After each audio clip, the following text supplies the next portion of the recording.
जी अलामा साहब, आप क्या फरमाएंगे? औज़ुबिल्लाहिमिनश्शैतानिर्रजीम बिस्मिल्लाहिर्रहमानिर्रहीम। मुक़द्दम पीर साहब ने बड़ी इस पर तफसीली बात की है।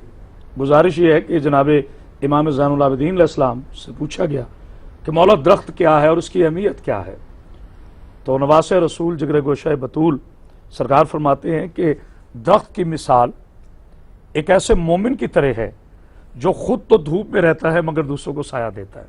सुभान अल्लाह। यानी ईमान, मोमिन और दरख्त को मुतशाबे किया गया है। जिस तरह दरख्त दूसरों को छांव देता है और खुद धूप बर्दाश्त करता है, इसी तरह एक मोमिन की मिसाल है। एक हादी, रहबर, इमाम, मोमिन, आलिम, फ़की, उसकी मिसाल ये है कि अगर आपने हिदायत देनी है, खुद आप मसाइब बर्दाश्त करें, सही, खुद धूप बर्दाश्त करें, खुद तलखियां बर्दाश्त करें, लेकिन जिनके लिए आप कर रहे हैं उनके लिए रहमत साबित हो। और एक बात और अर्ज करना चाहूँगा जी, कि कुरान मजीद में जैसे कि अभी ईसा फरमा रहे थे, शजरा तैयबा फरमाया गया है। हुजूर नबी करीम सल्लल्लाहु अलैहि वसल्लम को और आपकी आले तहार को शजरा तैयबा कहा गया है, पाकीज़ा शजरा।